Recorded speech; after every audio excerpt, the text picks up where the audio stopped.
Bu arada Avropa İttifaqının Ukraynadakı münaqişənin həlli çərçivəsində Rusiyaya qarşı öz tələb siyasi olmalıdır. Birliyin Xarici İşlər və Təhlükəsizlik Siyasəti üzrə ali nümayəndəsi Kaja Kallas belə deyib.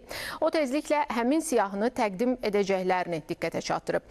Təfərrüatı Berlindən bizimlə birbaşa bağlantıda olan xüsusi müxbirimiz Günay Məmmədovadan eşidəcək. Günay, salamlayıram sizi. Tələblərlə bağlı hansısa detallar açıqlanıbdır. Maraqlı da eşidək, buyurun.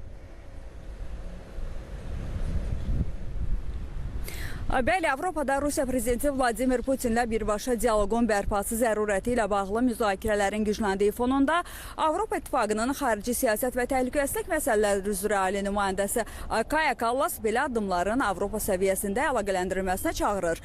O deyir ki, Avropalılar Rusiya rəhbərliyi ilə danışmazdan əvvəl əlaqələri koordinasiya etməli və ortaq mövqe formalaşdırmalıdır. Gəlin əvvəlcə ruslarla nələr haqqında danışmaq istədiyimizi müzakirə edək, sonra isə kimlərin onlarla danışacağı barədə qərar verərik deyə Brüsseldə o jurnalistlərə bildirib. Kreml ilə dialoqa qayıtmaq çağırışlarına cavab olaraq Kallas bildirib ki, belə addımlar Avropa səviyyəsində əlaqələndirilməlidir. Gələcək günlərdə uzun müddətli və dayanıqlı sülhə nail olmaq üçün nəyi görmək istədiyimiz barədə fikirlər hazırlayacağıq. Daha sonra uyğun siyahı Avropa İttifaqı Avropa İttifaqı üzv dövlətlərinə göndəriləcək deyə Kallas vurğulayıb.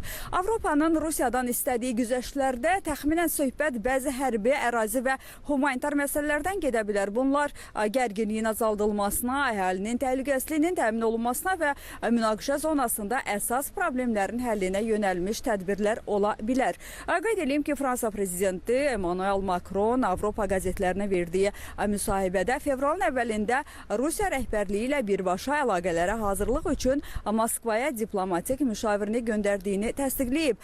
Macronun sözlərinə görə o bu təcrübəni Avropa tərəfdaşları ilə də paylaşmağa planlaşdırır və Kreml ilə dialoqa yaxşı təşkil olunmuş Avropa yanaşması qurulsun.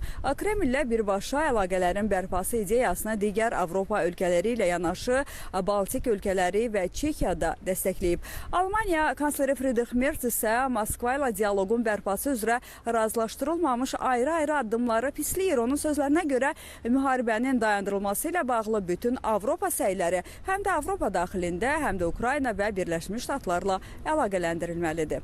Belə çatdıracaqlarım bu qədər. Buyurun, söz sizdə.